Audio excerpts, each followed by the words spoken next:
నమస్తే, welcome to yes news bulletin లో ముందుగా హెడ్లైన్స్ చూద్దాం. ఆయిల్ ఫామ్ సాగును రైతులు చేపట్టాలి. ప్రభుత్వ ప్రోత్సాహకాలు, మార్కెటింగ్ తో అధిక ఆదాయం సాధించే అవకాశం ఉంది. కొల్లిపర మండలం బొమ్మునివానిపాలెంలో ఆయిల్ ఫామ్ రైతుల సదస్సులో రాష్ట్ర పౌర సరఫరాల శాఖ మంత్రి నాదెండ్ల మనోహర్.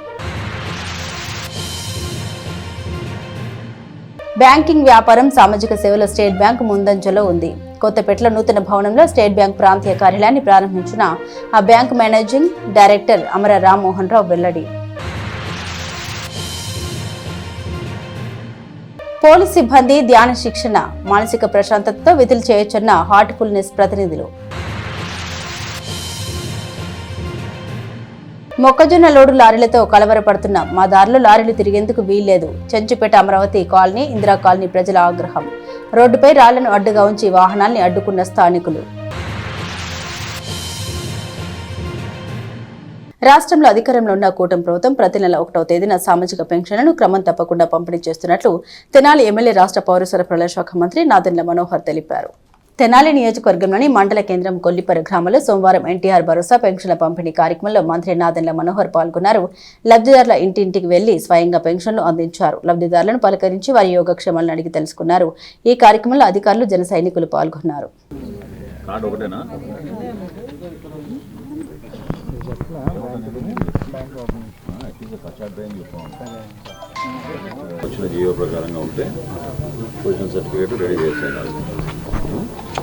రెడీ చేశాను. ఈ ఇల్లు కూడా వాళ్ళ మీ సొంతం కొనుక్కున్నాము.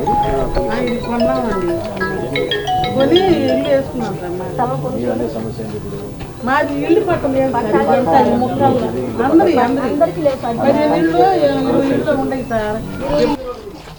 ఈ నెలలో మళ్ళీ ఒకసారి పెట్టుకోమా సచివాలయంలో.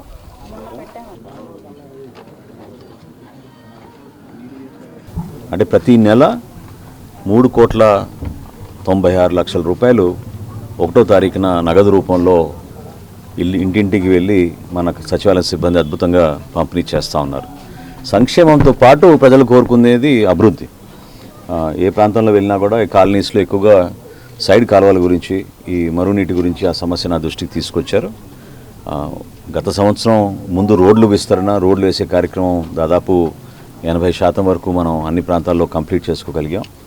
ఈ సంవత్సరం ఈ 2 నెలల్లోనే తప్పకుండా జాతీయ ఉపాధి హామీ పథకం కింద, అదేవిధంగా పంచాయతీరాజ్ విభాగం నుంచి గౌరవ ఉప ముఖ్యమంత్రి గారు పవన్ కళ్యాణ్ గారు ఇచ్చిన 28 కోట్ల రూపాయలు అభివృద్ధి కార్యక్రమాల్లో భాగంగా తప్పకుండా ప్రాధాన్యత ఇచ్చుకుంటూ ఎక్కడైతే ఆరోగ్య సమస్యలు రాకుండా చూసుకోవాల్సిన బాధ్యత మా పైన ఉందో అధికారులందరినీ అప్రమత్తం చేసి ఇమీడియట్గా ఆ కార్యక్రమాన్ని ప్రజలకి అందుబాటులో ఉండే విధంగా ఒక ప్రయత్నం ఖచ్చితంగా చేస్తాం. వీటితో పాటు నేను కూడా ప్రత్యేకంగా ప్రజలందరినీ కోరుకునేది ఏంటంటే, ఈ వ్యర్థాలు డైరెక్ట్గా కాలువలో వేయకుండా కొంతవరకు మనం ఈ తడి చెత్త, పొడి చెత్త సేకరించేటప్పుడు సహకరించమని, దానికోసం ప్రత్యేక ప్రణాళిక ఈ రోజున నేను అధికారులతో మాట్లాడి కొలిపర ప్రత్యేకంగా ఒక అర్బన్ పంచాయతీగా మనం దాన్ని పరిగణలోకి తీసుకున్నాం కాబట్టి మన మండలంలో ముందుగా ఇమీడియట్గా నేను ఈ ప్రధానమైన కాలువలకి ఒక ప్రణాళిక సిద్ధం చేసి అధికారులు ఈ వారమే ఈ కాలువల పూడిక తీసే విధంగా ఒక ప్రయత్నం తప్పకుండా చేస్తామని ఈ సందర్భంగా తెలుపుకుంటూ, ఎక్కడా లేని విధంగా మన భారతదేశంలో పెన్షన్ కార్యక్రమం, పంపిణీ కార్యక్రమం జరుగుతోంది. అందులో భాగంగానే మా కూటమి ప్రభుత్వం చేస్తున్న ఈ కార్యక్రమాన్ని ప్రజలు కూడా ఒక అంకిత భావంతో శాంతి భద్రతలకు విఘాతం కలగకుండా పోలీసు సిబ్బంది మానసిక ప్రశాంతతతో విధులు నిర్వర్తించాలనే ఉద్దేశంతో పోలీసులకు ధ్యానంలో శిక్షణ ఇస్తున్నట్లు హార్ట్ఫుల్నెస్ సంస్థ ప్రతినిధులు వెల్లడించారు. పోలీసు సిబ్బందికి సోమవారం ఉదయం చెంచుపేటలోని చావస్ గ్రౌండ్లో ధ్యాన శిక్షణ తరగతులు నిర్వహించారు. హార్ట్ఫుల్నెస్ ఇన్స్టిట్యూట్ నుండి విశ్రాంత పశు సంవర్ధక శాఖ అధికారి డాక్టర్ ఇందిరా, విశ్రాంత బ్యాంక్ మేనేజర్ ఎంఆర్కే మూర్తి, వ్యాయామ అధ్యాపకుడు హాజరయ్యారు. ఇది కేవలం సంస్థలో మాత్రమే జరిగేదని, ఇప్పుడు రాష్ట్ర ప్రభుత్వం కూడా ఈ కార్యక్రమాన్ని మే నెల 15వ తేదీ నుండి ఆరంభించినట్లు తెలిపారు. శిక్షణలో భాగంగా తొలి రోజున రిలాక్సేషన్, మెడిటేషన్ పై శిక్షణ ఇచ్చారు. 2వ రోజు క్లీనింగ్, 3వ రోజు అంతరంగంతో అనుసంధానంపై శిక్షణ ఉంటుందని వివరించారు. స్ట్రెస్ మనం రోజు రెగ్యులర్గా స్ట్రెస్ ఫీల్ అవుతాం. దీన్ని కంట్రోల్ చేసుకోవాలంటే మెడిటేషన్ అనేది చేయాలన్నారు. దాదాపు ఒక అరగంట పాటు మెడిటేషన్ చేసేటప్పుడు వాళ్ళు టాప్ టు బాటమ్, కింద పాదం మొదలుకొని పైన బ్రెయిన్ దాకా కూడా దాన్ని ఎలా న్యూట్రలైజ్ చేసుకోవాలి, ఎలా స్ట్రెస్ని రిలీజ్ చేసుకోవాలి అనేది చెప్పారు. కాబట్టి ఇది చాలా చక్కగా అనిపించింది ఈ ప్రోగ్రాం. సో స్టేట్ గవర్నమెంట్ ఈ ప్రోగ్రాం ఎందుకు అడాప్ట్ చేసుకుంది అన్నది ఇప్పుడు వాళ్ళు చెప్పేదాన్ని బట్టి మాకు అర్థమైంది. స్ట్రెస్ని రిలీజ్ చేసుకోవడానికి ఇలాంటి సాధనాలు ఉన్నాయి కాబట్టి ఎందుకు యోగా వైపు ఎందుకు ప్రపంచం అంతా పరుగులు చేస్తుంది, ధ్యానం వైపు ఎందుకు పరుగులు చేస్తుంది అంటే ఈరోజు క్లాసు అయిన తర్వాత అర్థమైంది. పార్టిసిపేట్ చేసినందుకు అందరూ కూడా, మా స్టాఫ్ అందరూ కూడా హ్యాపీగా ఫీల్ అవుతూ ఉన్నారు. ఈ కార్యక్రమాన్ని మాకు ఇక్కడ కండక్ట్ చేసినందుకు ట్రైనర్స్ అందరూ కూడా హృదయపూర్వక ధన్యవాదాలు తెలియజేస్తాం. మన ముఖ్యమంత్రి గారు చాలా స్పెషల్ ఇంట్రెస్ట్ చూపించి ఆంధ్రప్రదేశ్లో శాంతి భద్రతల కోసం పోలీస్ డిపార్ట్మెంట్ వాళ్ళకు కూడా, అంటే విద్యాలయాల్లో, కాలేజీల్లో, అంగన్వాడీ కేంద్రాల్లో, డాక్టర్స్కి అందరికీ కూడా ఇస్తున్నాం మేము ఈ ట్రైనింగు. పోలీస్ డిపార్ట్మెంట్లో కూడా మనం నేర్పించితే బాగుంటుంది అన్న ఉద్దేశంతో హోమ్ మినిస్టర్ గారు మా ఇన్స్టిట్యూట్తో MOU చేసుకోవటం జరిగింది. ఒక పైలట్ ప్రాజెక్టుగా ఒంగోలులో మే 15 నుంచి ఈ ప్రోగ్రామ్ స్టార్ట్ అయ్యిందండి. అన్ని సిటీస్లో అంత పోలీస్ డిపార్ట్మెంట్కి కూడా మనం ట్రైనింగ్ ఇస్తున్నాము. ఈ హార్ట్ఫుల్నెస్ మెడిటేషన్ అనే దాంట్లో మన ఇండియాలో మొత్తం మీద 50,000 మంది పైన ప్రాక్టీషనర్స్ ఉన్నారు. మాలాంటి ట్రైనర్స్ 16,000 మంది దాకా ఉన్నారు. అందరూ కూడా ఈ హార్ట్ఫుల్నెస్ ధ్యానం అందరికీ చేరేలాగా చూడాలి అని చూస్తున్నారు. వ్యాపార అభివృద్ధిలో వివిధ సామాజిక సేవల్లో స్టేట్ భారతదేశంలోనే ముందు వరుసలో ఉందని ఆ బ్యాంక్ మేనేజింగ్ డైరెక్టర్ అమర రామ్మోహన్ రావు అన్నారు. స్థానిక కొత్తపేటలోని క్యాపిటల్ భవంతిలో స్టేట్ బ్యాంక్ ఆఫ్ ఇండియా ప్రాంతీయ కార్యాలయాన్ని ఆ బ్యాంక్ మేనేజింగ్ డైరెక్టర్ అమర రామ్మోహన్ రావు సోమవారం ప్రారంభించారు. కార్యాలయ పరిధిలో 38 బ్యాంకు శాఖలు ఉన్నాయని తెలిపారు. ఆయా శాఖల ద్వారా విలువైన బ్యాంకింగ్ సేవల్ని ఖాతాదారులకు అందజేస్తారని తెలిపారు. రాష్ట్ర ప్రభుత్వం అమరావతి రాజధానికి పలు కంపెనీలను ఆహ్వానిస్తున్నందున తమ బ్యాంకు సేవల్ని మరింత అందుబాటులోకి తీసుకొస్తున్నట్టు తెలిపారు. Bank deputy general manager PV Jagadish Kumar మాట్లాడారు. తాను ప్రాంతీయ అధికారిగా పనిచేసినప్పుడు అధికారులు, సిబ్బంది సహకారంతో ఖాతాదారులకు నాణ్యమైన సేవల్ని సమర్థవంతంగా అందించినట్లు గుర్తు చేశారు. కొత్తగా వచ్చిన ప్రాంతీయ అధికారి రామకృష్ణ కూడా ఆ ఒరవడిని కొనసాగిస్తారని ఆశిస్తున్నట్లు తెలిపారు. ప్రాంతీయ మేనేజర్ రామకృష్ణ మాట్లాడుతూ నూతనంగా ఏర్పడిన ప్రాంతీయ కార్యాలయాన్ని బ్యాంక్ మేనేజింగ్ డైరెక్టర్ అమర రామ్మోహన్ రావు ప్రారంభించడం సంతోషంగా ఉందన్నారు. అందరి సహకారంతో రీజియన్ బ్యాంకు వ్యాపార అభివృద్ధికి కృషి చేస్తామని తెలిపారు. ఈ కార్యక్రమంలో general manager Kundana Jyothi, deputy general manager Ashok Vinayakarao, Sonune, chief manager Pratin, Avinash, Vijay Kumar మరియు ఇతర అన్ని తెనాలి శాఖల సిబ్బంది పాల్గొన్నారు. సో ఈరోజు తెనాలి మా state bank of India RBO office, ఇది రీజనల్ బ్యాంకింగ్ ఆఫీస్ అని. దీని కంట్రోల్లో 38 బ్రాంచెస్ ఉన్నాయి ఇక్కడ. అరౌండ్ 10,000 crores గ్రాస్ బిజినెస్ ఇక్కడ. సో ఈ ప్రెమిసెస్ దీన్ని ఇనాగ్రేట్ చేసే అవకాశం నాకు రావడం ఐ థింక్ చాలా ఆనందంగా ఉంది. సో దీని ఉద్దేశం ఏంటంటే బ్యాంకు ఈ ఏరియాలో పర్టికులర్గా కరెంట్ స్టేట్ గవర్నమెంట్ ఎంతో ప్రోగ్రెసివ్ పాలసీస్ ఉన్నాయి, ఎన్నో ఇన్వెస్ట్మెంట్స్ కూడా అట్రాక్ట్ చేస్తున్నారు. ఈ అవకాశాలని అందిపుచ్చుకొని ఇవి లెవరేజ్ చేసుకుంటూ బ్యాంకు కూడా ఈ ఎకనామిక్ డెవలప్మెంట్కి అభివృద్ధి తోడ్పాటు అందిస్తుంది. ఆ అవకాశాలను సద్వినియోగం చేసుకోవడం కోసం అడ్మినిస్ట్రేటివ్ పరంగా ఈ ఆఫీస్ ఉంటుంది. దీని జ్యూరిస్డిక్షన్ 4 క్లస్టర్స్. ఇది ఈ లోకల్ తెనాలి క్లస్టరు, పొన్నూరు, బాపట్ల, రేపల్లె, ఈ 4 క్లస్టర్స్ వీళ్ళ కంట్రోల్లో ఉంటాయి. సో మా ఉద్దేశం ఏంటంటే అన్ని రకాల సెగ్మెంట్స్లో, అది అగ్రికల్చర్ అవ్వచ్చు, లేకపోతే MSME అవ్వచ్చు, లేకపోతే ఇండివిజువల్ పర్సనల్ సెగ్మెంట్ అవ్వచ్చు, అన్ని సెగ్మెంట్స్లో కూడా డిపాజిట్ల పరంగా కానీ లేకపోతే లోన్ల పరంగా కానీ ఇంక్లూడింగ్ గవర్నమెంట్ స్పాన్సర్డ్ స్కీమ్స్ని కూడా ముందుకు తీసుకువెళ్తూ లబ్ధిదారులకి అందరికీ ప్రయోజనం కలుగచేయాలని చెప్పి. ఆయిల్ ఫామ్ సాగును రైతులు చేపట్టాలని, ఆ పంటతో అధిక ఆదాయాన్ని పొందడానికి ఎన్నో అవకాశాలు ఉన్నాయని తెనాలి ఎమ్మెల్యే, రాష్ట్ర పౌర సరఫరాల శాఖ మంత్రి నాదెండ్ల మనోహర్ తెలిపారు. తెనాలి నియోజకవర్గం కొల్లిపర మండలంలోని బొమ్మనివారిపాలెం గ్రామంలో నిర్వహించిన ఆయిల్ ఫామ్ సాగు రైతులతో అవగాహన సదస్సు నిర్వహించారు. ఉద్యాన శాఖ తెనాలి ఆధ్వర్యంలో ఏర్పాటైన సదస్సులో మంత్రి నాదెండ్ల మనోహర్ ముఖ్య అతిథిగా పాల్గొన్నారు. ఆయిల్ ఫామ్ సాగుతో రైతులకు కలిగే ప్రయోజనాలను వివరించారు. 10 ఏళ్ల పాటు 16 లక్షల నుండి 20 లక్షల వరకు ఆదాయం లభించే అవకాశం ఉందన్నారు. ఫామ్ ఆయిల్ దిగుమతికి కేంద్ర ప్రభుత్వం 1,60,000 కోట్లను వెచ్చిస్తుందని గుర్తు చేశారు. అందుకే కేంద్ర ప్రభుత్వం దేశీయంగా ఆయిల్ ఫామ్ సాగును ప్రోత్సహిస్తున్నట్టు తెలిపారు. ఆయిల్ ఫామ్ సాగు రైతులకు ప్రభుత్వం అందించే ప్రోత్సాహకాలు, మార్కెట్ అవకాశాలను ఆయన వివరించారు. ఇన్ఛార్జ్ మంత్రిగా ఉన్న ఏలూరులో ఆయిల్ ఫామ్ సాగును పెంపుదల చేశామని చెబుతూ కొల్లిపర మండలంలోని 34 మంది రైతులు ముందుకు రావడం ఆశాజనకమని తెలిపారు. రైతుల అభివృద్ధి ప్రధాన ప్రభుత్వ లక్ష్యమని, రైతుల ఆదాయం పెంచే దిశగానే ప్రభుత్వం కట్టుబడి ఉందని తెలిపారు. పెదవేగికి చెందిన శాస్త్రవేత్త డాక్టర్ కె రామచంద్రుడు, ఉద్యాన శాఖ డిప్యూటీ డైరెక్టర్ బి రవీంద్రబాబు, వ్యవసాయ శాఖ joint director Padmavathamma, APMIP project director Vajrasri తదితరులు పాల్గొన్నారు. రైతుల సందేహాలను నివృత్తి చేశారు. రాష్ట్రంలో రైతాంగానికి మరింత ఆదాయం పెంచడానికి ఒక అద్భుతమైన మార్గం గౌరవ ముఖ్యమంత్రి గారు అదేవిధంగా స్వర్ణాంధ్రప్రదేశ్ 2047లో ఇచ్చిన ప్రణాళిక మేరకు వీలైనంత వరకు గ్రామాల్లో ఉన్న వాస్తవ పరిస్థితులు క్షేత్రస్థాయిలో పర్యటించిన తర్వాత రైతాంగాన్ని కొంచెం ప్రోత్సహించి ఆయిల్ పామ్ కల్టివేషన్ తీసుకురావడానికి ఒక ప్రయత్నం చేస్తూ ఉన్నాం. ఏలూరు జిల్లా ఇన్ఛార్జ్ మంత్రిగా దాదాపు 15% మనం పెంచడానికి కోసం అక్కడ ఆయిల్ పామ్ కల్టివేషన్ రైతాంగం చాలా ఇంట్రెస్ట్ చూపించారు. అక్కడున్న ఇన్స్టిట్యూట్ పెదవేగిలో భారతదేశంలో ఎక్కడ లేని విధంగా కొత్త విత్తనాలతోటి కొత్త మొక్కలతోటి ఆదాయం పెంచడానికి వాళ్ళు తీసుకుంటున్న చొరవ రైతాంగానికి అర్థమయ్యే విధంగా ఒక మార్పు అనేది తీసుకొస్తా ఉన్నాం.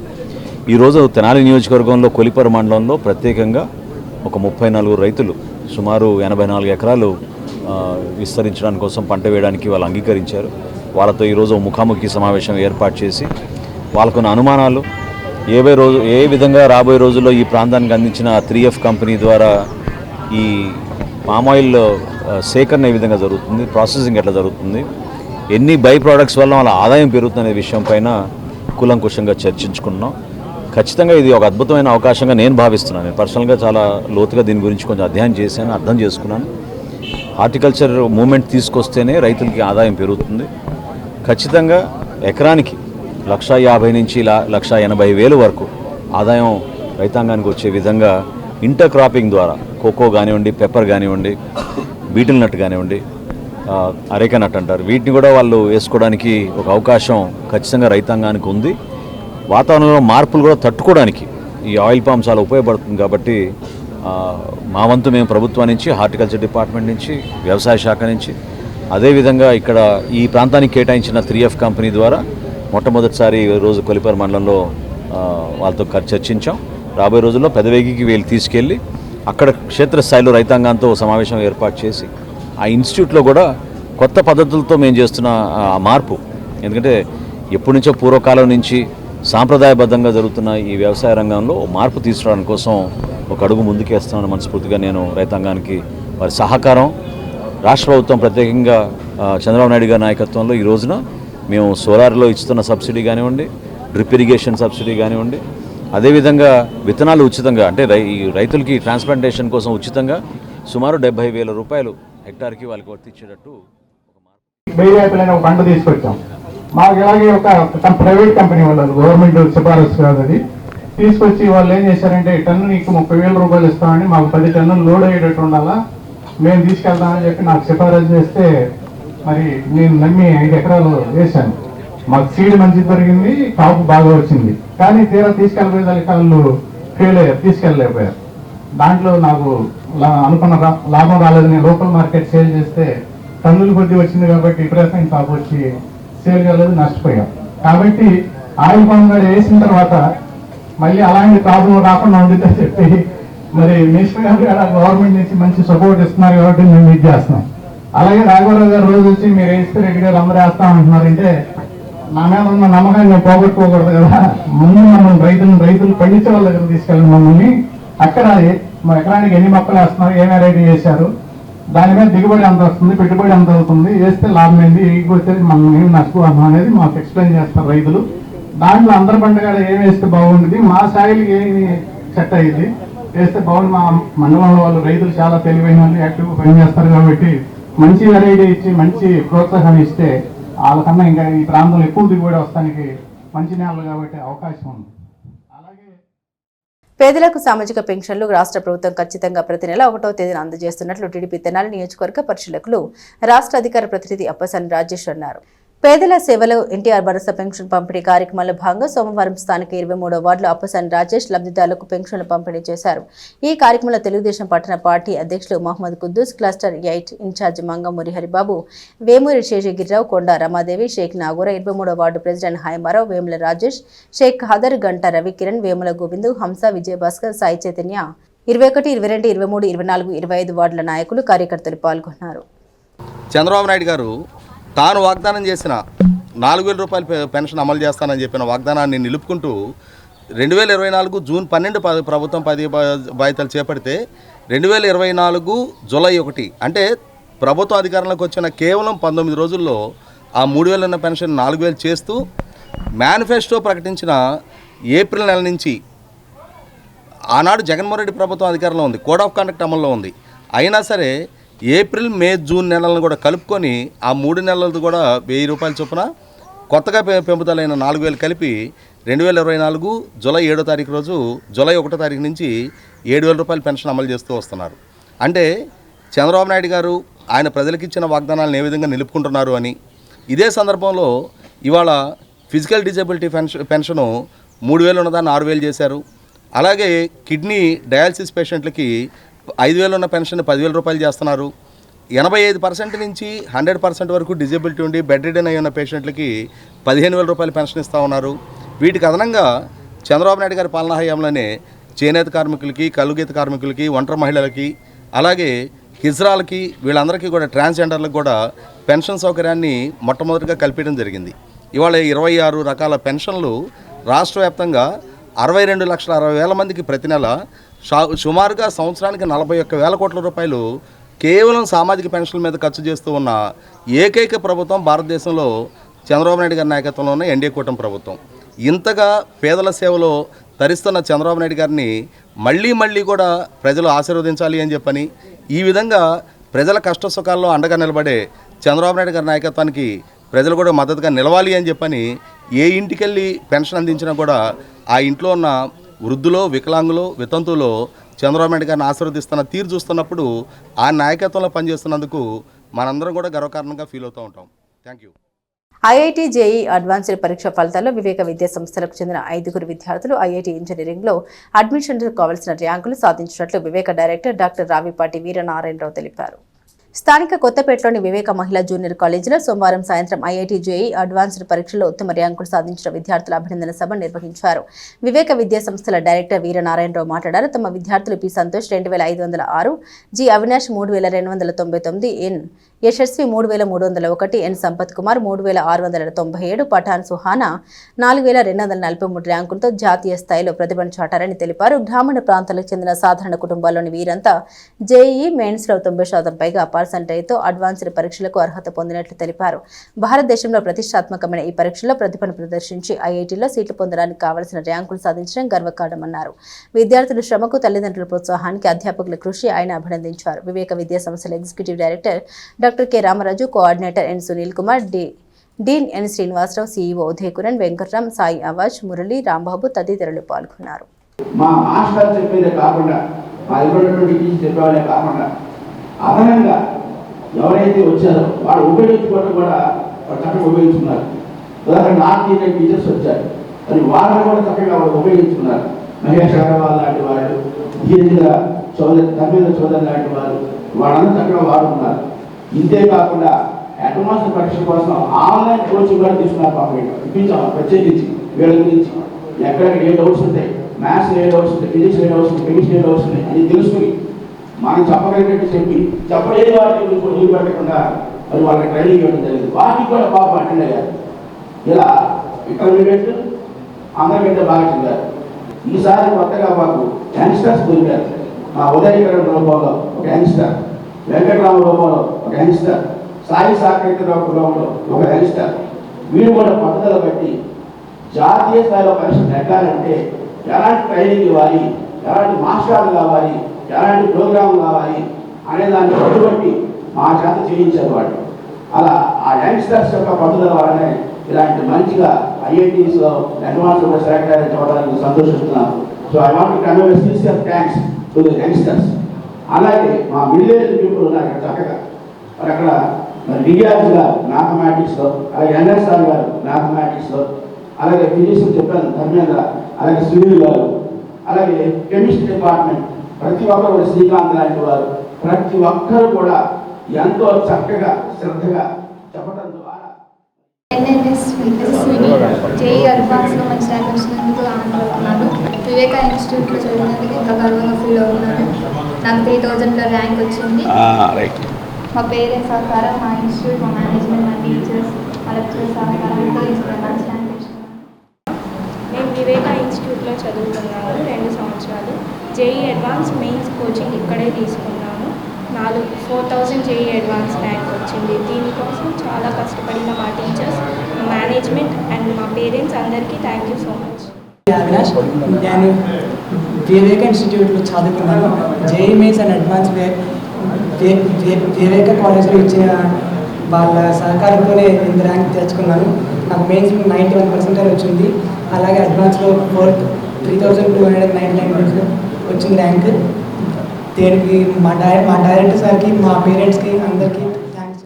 నిత్యం మొక్కజొన్న రవాణా లారీల హోరును భరించలేని స్థానికులు రోడ్డుకు అడ్డంగా రాళ్లను ఉంచి లారీల రాకపోకల్ని అడ్డుకున్నారు. ఆ రహదారిలో నుండి లారీలు అనుమతించలేదని తెగేసి తెలిపారు. స్థానిక చెంచుపేట 30, 31, 32వ వార్డుల్ని కలుపుతూ అమరావతి ప్లాట్స్లోని 60 అడుగుల రోడ్డు ఇప్పుడు ఉదయం నుండి రాత్రి వరకు మొక్కజొన్న రవాణా లారీలతో హోరెత్తిపోతుంది. ఒక పక్క మున్సిపాలిటీ వాళ్ళు డ్రైనేజీ కాల్వల రిపేర్లకు పగలగొట్టి వ్యర్థాలను రోడ్లపై పోశారు. మరోపక్క లారీల రాకపోకలు శబ్ద కాలుష్యమే కాదు, రోడ్డుపైకి రావాలంటేనే జనం భయపడుతున్నారు. అధికారులకు ఓ పర్యాయం మీడియా ద్వారా తమ ఇబ్బందుల్ని చెప్పుకున్నారు. అయినా ఎవరికీ పట్టకపోవడంతో సోమవారం ఉదయం వారి ప్రత్యక్ష కార్యాచరణకు దిగారు. మొక్కజొన్న రవాణా లారీలను ఆ మార్గాన కాకుండా ప్రత్యామ్నాయ రోడ్లో నుంచి పంపుకునేలా చూడాలని స్పష్టం చేశారు. స్థానికులు ఇంత జరుగుతున్నా మున్సిపాలిటీ అధికారులు స్పందించలేదని అంటున్నారు. చిన్నపిల్లలు, వృద్ధులు రోడ్లపైకి వెళ్లాలంటేనే భయపడుతున్నట్లు తెలిపారు. దీనిపై లారీల కాంట్రాక్టర్ వచ్చి 2 రోజుల సమయం ఇవ్వాలని, ఇలాగ ప్రత్యామ్నాయ రహదారిని చూస్తామని హామీ ఇవ్వడంతో ఆందోళన విరమించారు. ఈ కార్యక్రమంలో 32వ ward incharge Gajulavarthi Suresh, Kommu Balanagamma, Kokkiligadda Manoj, Katta Bullaiah, Gorantla Savitri, SK Jani, SK Bhude, Shaik Bhaji, Jani, Kothapalli Varaprasad, Burra Gourish, SK Asif, SK Khan, Basha, Amaravati flats ప్రజలు పాల్గొన్నారు. ఈ అమరావతి ఫ్లాట్లో ఉన్న రోడ్లు మనుషులు తిరగటాలు కానీ, ఆటోలు కానివ్వండి, చిన్న బళ్ళు తిరగడానికి కానీ, మరి లారీలు తిరగడానికి పర్మిషన్ ఉందా? ఎట్టపోతారు? అన్ని స్కూల్స్, పిల్లలు, అంటే ట్రాఫిక్ రోడ్ ఇది. ఈ ట్రాఫిక్ రోడ్లో పెద్ద పెద్ద లారీలు పెట్టి తోలితే ఏంటి పరిస్థితి ఇక్కడ? కాబట్టి ఈ లారీ రద్దు చేయండి. అదే నువ్వు చెప్పినా కూడా ఇక్కడ ముడికి రావడానికి వీల్లేదు. అందరం కూడా ఇక్కడ సమావేశమేమో. కాబట్టి గత 35 సంవత్సరాల నుంచి ఈ కాలనీలో నివాసం ఉంటున్నాము. ఇది 4-5 కాలనీ కలిపి ఉంది. పిల్లాజలలో ఇది శ్రమతో కూడుకున్న ఏరియా. ప్రతి వాళ్ళు పనులకి వెళ్తూ ఉంటారు, పిల్లల్ని వదిలేసి వెళ్తూ ఉంటారు. ఇక్కడ 4-5 స్కూళ్ళు నడుస్తూ ఉన్నాయి. పిల్లలు బయటికి రావాలన్నా భయపడుతున్నాము. ఈరోజు 2 రోజుల క్రితం, 4-5 రోజుల క్రితం ఏమో 2 రోజులు వస్తాయమ్మా వ్యాగన్ లోడ్లు, తర్వాత రావు అని అన్నారు. మళ్ళీ వాళ్ళ కంటిన్యూషన్ మళ్ళీ వస్తూనే ఉన్నాయి ఉదయం నుంచి. ఇది ఇలాగే కంటిన్యూ చేస్తారన్న భయంతో మేము అడుగుతున్నాం. ఎప్పుడు ఆపుతారు? మా సమస్య ఎప్పుడు పరిష్కరిస్తారు? 30, 31, 32వ వార్డు ఇది. 32వ వార్డు నుంచి 30, 31 నుంచి కూడా వారికి 6 కాడ నుంచి లారీలు వస్తానే ఉన్నాయి. మొన్న అయితే శుక్రవారం మాట్లాడి చెప్తేనేమో శుక్రవారం ఏం పట్టించుకోవాలి. ఈ ఒక్కరోజేనమ్మా లోడ్ అయిపోద్ది, రాము మేము అటు వస్తాము, స్టేడియం రోడ్డు అన్నారు. స్టేడియం రోడ్డు ముందు 2 లోడ్లు పెట్టారు. ఆ రోడ్డు ఎందుకు బంద్ చేశారు? ఈ రోడ్డు ఎందుకు? 3వ లోడు ఇది. 3 లోడ్లు పెట్టారు. ఇప్పుడు పిల్లలు ఇటే తిరుగుతున్నారు, పెద్దవాళ్ళు తిరుగుతున్నారు, ముసలోళ్ళు తిరుగుతున్నారు, లారీలు ఏకంగా వస్తున్నాయి. ఏంటి అసలు ఈ రోడ్డు అచ్చంగా లారీలకేనా లేకపోతే జనాభాకి పెట్టారా ఏంటి అసలు? వాళ్ళు మళ్ళీ వారం ఆగితే స్కూళ్ళు ఓపెన్ అవుతాయి, స్కూళ్ళకి వెళ్ళాలి. ముసలా మొత్తగా తిరుగుతున్నారు. వాళ్ళు అటు ఇటు చూడుకోకుండా లాగిచ్చేస్తున్నారు. శుక్రవారం నుంచి కొంచెం నెమ్మదిగానే లాగుతున్నారు, నిదానంగా వస్తున్నాయి.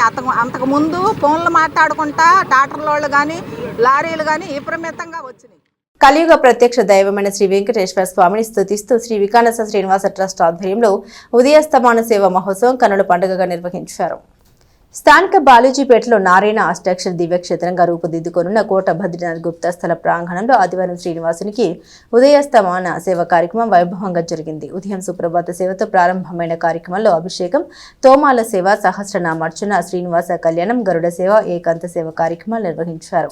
వైకన్న సాగమ్మ పండితులు రొంపిచెర్ల శ్రీనివాస మూర్తి నేతృత్వంలో నారాయణ గోవర్ధన, లక్ష్మీ రఘురాం, వేదాంతం నాగమారుతి ఆధ్వర్యంలో వైదిక క్రతువులు అఘమోక్తంగా నిర్వహించారన్నారు. భక్తులు స్వామివారికి హారతులు అందజేసి వస్త్రాలను సమర్పించారు. ఈ కార్యక్రమంలో ట్రస్ట్ నిర్వాహకులు R V Kiran Kumar, trust executive committee సభ్యులు మూర్తి వెంకటేశ్వరరావు, మాలపల్లి చంద్రశేఖర్, గుడివాడ బాలకృష్ణ, జంజం రామారావు, సకింతన బృందం అధ్యక్షురాలు మూర్తి అనురాధ, ట్రస్ట్ అనుబంధ విభాగాల అధ్యక్షులు కోట బద్రీనాథ్ గుప్తా, కోట లీలా సత్యనారాయణ గుప్తా, దివ్వెల వెంకట శ్రీనివాసరావు, డాక్టర్ నారాయణం, వేణుగోపాల్ ట్రస్ట్ సభ్యులు రొంపిచెర్ల సురేష్, మాజెట్టి వెంకటేష్, గోలి సోమశేఖర్, అంబటి శ్రీనివాసరావు, కోట రవిశంకర్, కాలపల్లి రాజశేఖర్, కెవి రమణకుమార్, టి శ్రీనివాసులు, బచ్చు లీలా ప్రసాదరావు, రామనాథం, రామారావు, పోలిశెట్టి రవీంద్ర, నాగరాజు భక్తులు పాల్గొన్నారు.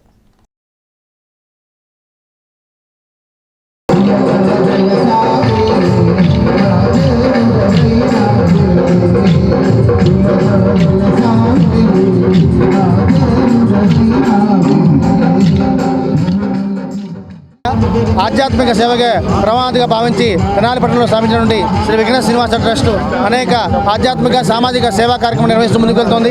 ఆ కార్యక్రమంలో భాగంగా తెనాలి పట్టణంలో సుందర మనోహరంగా 4 మాడవీధుల మధ్యలో శ్రీ కళ్యాణ వెంకటేశ్వర స్వామి ఆలయ నిర్మాణంగా ప్రధానంగా చేసుకుని నారాయణ అక్షాక్షర దివ్యక్షేత్రాన్ని రూపకల్పన చేసేందుకు సంకల్పించడమైంది. ఆ కార్యక్రమంలో భాగంగా గత 49 వారాలుగా ఈ బాలాజీరాపట్నం ప్రియాటెక్స్ ఎదురు గల కోట బద్రీనాథ్ గుప్తా గారి యొక్క స్థల ప్రాంగణం ముందు మధ్యల చలంబాబు గారి యొక్క ప్రోత్సాహంతో, జంజన్ రామారావు గారి యొక్క ప్రోత్సాహంతో, అనేక మంది పెద్దల ప్రోత్సాహంతో, గుడివేళ సాంబశివ సత్యనారాయణ ప్రసాద్ గారు, అలాగే కోట వెంకటమోహన్ రావు గారు, విగ్గుల రామ్మోహన్ రావు గారు, కంచర్ల సుధీర్ గారు, అలాగే నంబూరు సుబ్బారావు గారి యొక్క ప్రోత్సాహంతో మేము 49 వారాలుగా వెంకటేశ్వర స్వామి గానామృత కార్యక్రమం నిర్వహిస్తున్నాము. ఆ గానామృత కార్యక్రమం ముగింపు సందర్భంగా ఈ రోజున స్వామివారికి పౌర్ణమి రోజున ఉదయాస్తమాన సేవా కార్యక్రమాన్ని నిర్వహించుకుంటాము. ఆ ఉదయాస్తమాన సేవా కార్యక్రమంలో ఉదయం సుప్రభాత సేవ నుండి ప్రారంభమైనటువంటి ఈ యొక్క సేవా మహోత్సవంలో సుప్రభాత సేవ, విశేష అభిషేకము, తోమాల సేవ, అలాగే సహస్రనామార్చన, శ్రీనివాస కళ్యాణం నిర్వహించుకుని ఈరోజు సాయంత్రం పూట గరుడ సేవని పట్టణ పురోహితుల్లో ఎంతో అంగరంగ వైభవంగా నిర్వహించడం జరుగుతుంది. అనంతరము ఏకాంత సేవతో ఈ ఉదయాస్తమాన సేవా కార్యక్రమం ముగిస్తుంది. ఈ కార్యక్రమంలో పాల్గొన్న ప్రతి ఒక్కరికి కూడా శ్రీనివాసుని ఆశీస్సులు ఉండాలని మనస్ఫూర్తిగా కోరుకుంటాము. అలాగే నారాయణ అక్షాక్షర దివ్యక్షేత్రానికి ప్రతి ఒక్కరూ భాగస్వాములై భూదాన విరాళాలను అందజేసి త్వరితగతిన దివ్యక్షేత్ర రూపకల్పనకు సహకరించాలని విఘ్న శ్రీనివాస ట్రస్ట్ తరఫున అభ్యర్థిస్తున్నాము. ఆంధ్రాలో సినీ పరిశ్రమ అభివృద్ధికి ప్రభుత్వం ఎలాంటి చర్యలు తీసుకుంటుందో తెలుగు ప్రేక్షకులకు తెలియజేయాల్సిందిగా మా ఏపీ వ్యవస్థాపకులు సినీ దర్శకుడు దిలీప్ రాజా డిమాండ్ చేశారు. తెనాలిలోని మా ఏపీ కార్యాలయంలో సోమవారం జరిగిన కార్యవర్గ సభ్యుల సమావేశానికి నటుడు వారణాసి పాత్రుడు అధ్యక్షత వహించారు. దిలీప్ రాజా మాట్లాడుతూ పరిశ్రమ పెద్దలు తరచూ చేస్తున్న ప్రకటనకు ఆచరణకు పొంతన లేకపోవడం దురదృష్టకరమన్నారు. మద్రాసు నుండి హైదరాబాద్ సినీ పరిశ్రమ తరలివచ్చిందంటే నాటి ప్రభుత్వ అపరిమిత ప్రోత్సాహకాలు, రాయితీలపై భూముల కేటాయింపు, పన్ను మినహాయింపు, స్టూడియోల నిర్మాణానికి తోడ్పాటించినట్లు తెలిపారు. అప్పట్లో ఎన్టీఆర్, ఏఎన్ఆర్ రామానాయుడు ముందుకు వచ్చి స్టూడియోలు నిర్మించారని ఆయన గుర్తు చేశారు. ఇప్పుడు చిరంజీవి, నాగార్జున, సురేష్ బాబు, బాలయ్య బాబు ముందుకు వచ్చి అదే వారసత్వాన్ని కొనసాగించాలని దిలీప్ రాజా మనవి చేశారు. తెలుగు దిగ్గజాలను విస్మరించి ముంబై నుండి బాలీవుడ్ నటుడిని ఆహ్వానించడం ఆంధ్రులను అవమానపరచడమేనని అన్నారు. ఆంధ్ర రాజధానిలో 1 గజం భూమిని కూడా సినిమా స్టూడియోలకు కేటాయించలేదని ఆయన వాపోయారు. ఆంధ్రలో సినీ పరిశ్రమకు పట్టం కట్టాలని కోరారు. సమావేశంలో నటుడు బెల్లంకొండ వెంకట్, చార్లీ, స్టైల్ రవి, కాకని వెంకటేశ్వరరావు, కరుణ తదితర మా ఏపీ సభ్యులు పాల్గొన్నారు. ఇక్కడ కూటమి నాయకుల మధ్య సయోధ్య లేదు, ఏకాభిప్రాయం లేదు. ఇది ఒక ఎఫ్డీసీ చైర్మన్ పోస్ట్లోనే ఉంటే రేపు స్టూడియోలు ఎలా కట్టాలి, నిర్మాతలు ఇక్కడికి ఎలా రావాలి, ఆంధ్రాలో సినిమా పరిశ్రమ ఎలా అభివృద్ధి కావాలనేది $1 మిలియన్ ప్రశ్న ఇది. ఎందుకంటే రాష్ట్ర విభజన అయిపోయింది. గతంలో వైఎస్ఆర్ పార్టీ అధికారంలో ఉంది, ఇప్పుడు తెలుగుదేశం అధికారంలో ఉంది. రేపు ఇంకొకళ్ళ అధికారంలోకి వచ్చినా సినిమా మాత్రం ఇలాగే ఉంటుంది. I'm very sorry to say. ఎందుకు ఈ విధమైన నిర్లక్ష్యం, ఎందుకు ఈ విధమైన నిర్లిప్తత సినిమా పరిశ్రమపై ప్రభుత్వానికి, పాలకులకు ఉంటుందో సమాధానం చెప్పాల్సిన బాధ్యత, సినిమా ప్రేక్షకులకు సమాధానం చెప్పాల్సిన బాధ్యత ప్రభుత్వానికి, పెద్దలకు కూడా ఉంది. ఈ టెన్యూర్లో నెక్స్ట్ ఎలక్షన్స్ లోపైనా కానీ చంద్రబాబు నాయుడు గారు అమరావతిలో ఒక స్టూడియో ఏర్పాటు చేసి దానికి ఎన్టీఆర్ స్టూడియో అని పేరు పెట్టి దాంట్లో ఒక ఎయిర్పోర్ట్ కానీ, దాంట్లో ఒక రైల్వే స్టేషన్ కానీ, దాంట్లో ఒక రిచ్ హౌస్ కానీ, మండుబాలోగుల ఇల్లు కానీ, హాస్పిటల్ కానీ, పోలీస్ స్టేషన్ కానీ, రోడ్డు కానీ, ఇలాంటి సెట్స్ అన్నీ కానీ అక్కడ పెడితే definitely people will come from Hyderabad to Amaravati. డెఫినెట్గా కూడా వస్తారు. ఎందుకంటే ఈ మధ్య ఒక పని చేశారు. బాలీవుడ్ నటుడు సంజయ్ దత్తుని తీసుకొచ్చి ఆంధ్రాలో స్టూడియోలు నిర్మాణం చేయమని అడుగుతున్నారు. ఆంధ్రప్రదేశ్లో అంతకన్నా గొప్ప వ్యక్తులు లేరా సినిమా పట్ల ఆకర్షణ ఉన్నవాళ్ళు? మీరు ఆంధ్రులకు ఇస్తున్న ప్రయారిటీ ఏంటి? ఆంధ్రాలో సినిమా దిగ్గజాలు చాలామంది ఉన్నారు. ఆంధ్రాలో కాబట్టి ప్రభుత్వం పునరాలోచించి మీరు ఆంధ్ర వాళ్ళకే, ఆంధ్రాలో నివసించే వాళ్ళకి, ఆంధ్రాలో ఆధార్ కార్డు ఉన్న వాళ్ళకి ఆంధ్రాలోనే బ్రతుకుతున్న వాళ్ళకి, ఆంధ్రాలోనే రేపు చావొస్తే చచ్చే వాళ్ళకి ప్రయారిటీ దయచేసి ఇచ్చి మీరు ఇక్కడ భూములు ఇచ్చిన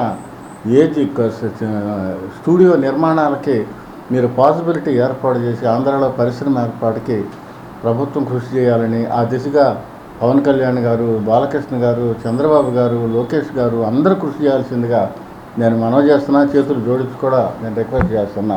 ఎందుకంటే it is an appeal, it's not my voice, it is the voice of the people who are watching the movies.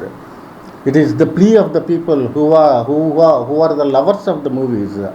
ఎందుకంటే ఎవరైతే సినిమాలను ప్రేమిస్తున్నారో, ఎవరైతే సినిమాలకి ఆదరిస్తున్నారో వాళ్ళందరి స్వరమే నేను మాట్లాడుతున్న స్వరం. So please listen to this voice. ఈ సినిమా ఇండస్ట్రీ అంతా మన కోస్టల్ ఆంధ్రప్రదేశే. మీరందరూ దయచేసి సినిమాలు చేయండి. సినిమాలు డైరెక్టర్లు అందరూ వస్తారు. వచ్చినప్పుడు 50% ఆంధ్రాలో సినిమా తీయాలని మీరు సంతకం పెట్టండి. సినిమా ఇండస్ట్రీ చాలా వేగంగా వచ్చేస్తుంది. మొన్న బాలకృష్ణ గారు లక్కీగా ఇక్కడికి వచ్చారు, మీటింగ్ కూడా చెప్పారు. విజయవాడలో ఎక్కువ సినిమాలు చేసింది నేనే అని. నిజం, మీరు చేశారు. అలాగే రామారావు గారి తర్వాత మీరు మాకు ఎన్టీఆర్లా కనబడుతున్నారు. మీరందరూ బలంగా పెట్టి ఇక్కడ సినిమాలు చేస్తేనే నేను సంతకం పెడతాను, మీరు సినిమాలు తీయండి అని మీరు సంతకం చేసి ఎంత వేగంగా సినిమా ఇండస్ట్రీ ఆంధ్రప్రదేశ్ వస్తుందని మాలాంటి వాళ్ళందరూ మేము చూస్తున్నాం. దయించి మమ్మల్ని అన్యదా భావించకుండా, ఇక్కడ నో పాలిటిక్స్, ఓన్లీ సినిమా ఒకటే. సినిమా ప్రేమికుడిని నేను కూడా పెద్ద ఆర్టిస్ట్ అవ్వాలని నాకు ఎంతో కోరిక ఉంది. మీరందరూ దయచేసి మీరు తొందరగా అతివేగంగా ఇటు వచ్చి సినిమా ఆర్టిస్టులుగా అందరినీ తీర్చిదిద్దారని. కానీ మేము చెప్పండి, టెలివిజన్ రంగంలో కానివ్వండి, సినిమా రంగంలో కానివ్వండి, నాటక రంగాలు కాబట్టి అన్నింటిలో కూడా కళారంగంలో తనకంటూ ఒక ముద్ర శైలి ఉంది. మరి ఈ కూటమి ప్రభుత్వం వారు, డిప్యూటీ సీఎం గారు ఆలోచించి మీరు తీసుకునే నిర్ణయం మీద ఆధారపడి ఉంటుంది. అంతమంది ప్రేక్షకులు కూడా, సినిమాలో పెట్టుబడిదారులు కూడా, నిర్మాతలు కూడా ముందు రావడం కారణం ఏంటంటే, మనం హైదరాబాద్లో పెట్టుబడి పెట్టి ఇక్కడ సినిమాలు తెచ్చుకోవాలన్నా ఆడించుకోవాలన్నా చాలా ఇబ్బంది పడుతున్నారు. కొత్త సినిమాలు ఇక్కడ వాళ్ళతో తీయాలన్నా. మరి ఇండస్ట్రీ మొత్తం ఇక్కడ కనుక వస్తే, అమరావతి కనుక వస్తే అందరికీ కూడా చాలా హాయిగా బాగుంటుంది చెప్పని ఎంతోమంది, ఇంకా అమరావతి డెవలప్ అవుతుంది. మన ఆంధ్రప్రదేశ్ మున్ముందు మంచి రంగాలు కూడా చూస్తాం. బులెటిన్ ముగించే ముందు హెడ్లైన్స్ మరోసారి. ఆయిల్ ఫామ్ సాగును రైతులు చేపట్టాలి. ప్రభుత్వ ప్రోత్సాహకాలు, మార్కెటింగ్ తో అధిక ఆదాయం సాధించే అవకాశం ఉంది. కొల్లిపర మండలం బొమ్మునివానిపాలెంలో ఆయిల్ ఫామ్ రైతుల సదస్సులో రాష్ట్ర పౌర సరఫరాల శాఖ మంత్రి నాదెండ్ల మనోహర్. బ్యాంకింగ్ వ్యాపారం, సామాజిక సేవల స్టేట్ బ్యాంక్ ముందంజలో ఉంది. కొత్తపేటలో నూతన భవనంలో స్టేట్ బ్యాంక్ ప్రాంతీయ కార్యాలయాన్ని ప్రారంభించిన ఆ బ్యాంక్ మేనేజింగ్ డైరెక్టర్ అమర రామ్మోహన్ రావు వెల్లడి. పోలీస్ సిబ్బంది ధ్యాన శిక్షణ, మానసిక ప్రశాంతతతో విధులు చేయొచ్చన్న హార్ట్ఫుల్నెస్ ప్రతినిధులు. మొక్కజొన్న లోడు లారీలతో కలవరపడుతున్న మా దారిలో లారీలు తిరిగేందుకు వీల్లేదు. చెంచుపేట అమరావతి కాలనీ, ఇందిరా కాలనీ ప్రజల ఆగ్రహం. రోడ్డుపై రాళ్లను అడ్డుగా ఉంచి వాహనాల్ని అడ్డుకున్న స్థానికులు. ఇవి ఈ బులెటిన్లోని విశేషాలు. తిరిగి మరో బులెటిన్తో మళ్ళీ కలుద్దాం.